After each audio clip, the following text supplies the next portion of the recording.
Iran's foreign minister says Tehran did warn Washington that chemical weapons had fallen into the hands of insurgents fighting the Syrian government. Does Iran know who used chemical weapons on August 21st in Syria? We have indications, and we had shared those indications in the past with the United States and with others, that unfortunately, and this is extremely dangerous, chemical weapons were being smuggled into Syria to groups, armed groups that are fighting the Syrian people and Syrian government. This was information that we had for some time. Number of arrests were made earlier this year in neighboring countries, indicating the fact that this was actually taking place. Did we get a response from the Americans? Unfortunately not. No, we alerted them. We told them that this was taking place. We told them, and we still tell them, that this is a continuing nightmare. Chemical weapons in the hands of non-state actors, particularly extremist non-state actors, is a threat to everybody. It recognizes no borders.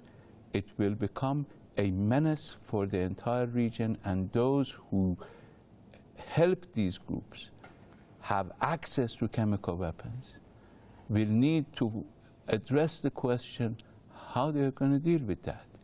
The addresses are unknown. The possibilities for the use of these chemical weapons are unknown. I'm not in the business of fear-mongering. I'm not in that business, but this is a real concern.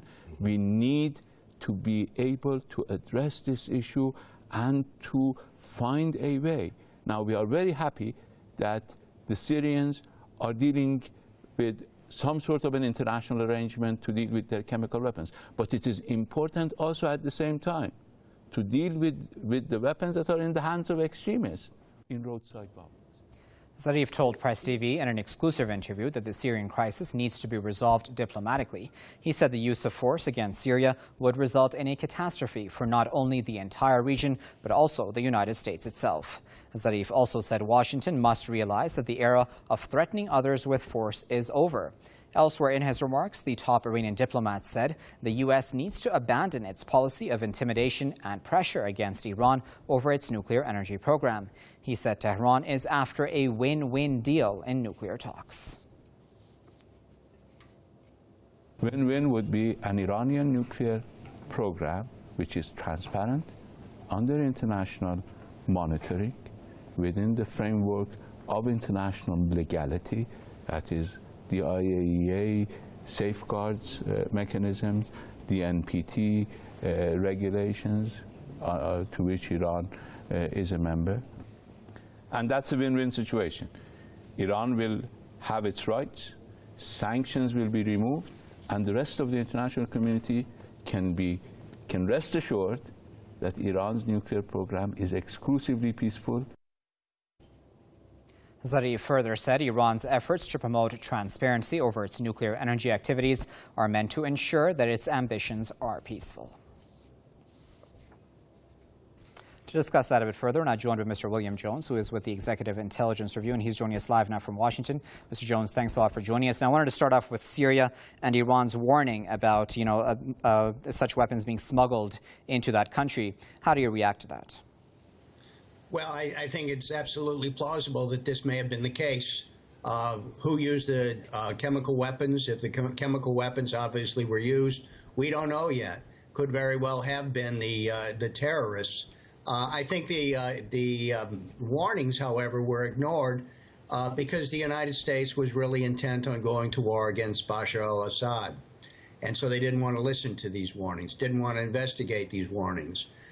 Now that we're in a situation, it seems, approaching some kind of a diplomatic settlement where the issue of chemical weapons will be taken up, it is hoped that there would also be investigations of whether or not these al-Qaeda groups actually have them as well. I don't think that's going to be so easy to figure out because nobody really has any control over them, and I don't think they're going to be very transparent in showing what they do have.